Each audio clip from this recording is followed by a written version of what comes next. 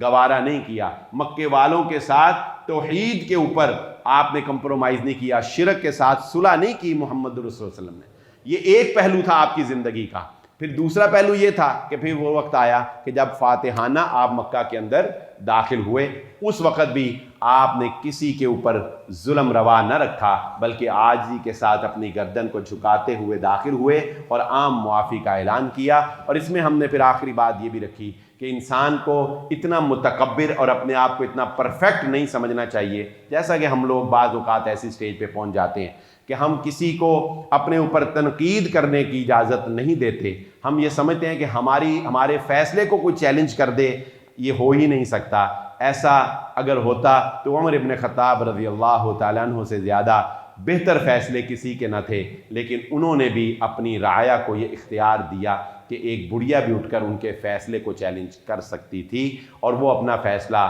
اس کے کہنے پر جب بات سمجھ جاتے تھے تو بدل بھی لیا کرتے تھے۔ یہ ہماری گفتگو کا لب لباب اور خلاصہ کلام ہے۔ اللہ تعالیٰ سے دعا ہے اللہ تعالیٰ ہمیں سمجھ کر اس کے اوپر عمل کرنے کی توفیق عطا فرمائے۔ وآخر دعوانا الحمدللہ رب العالمین۔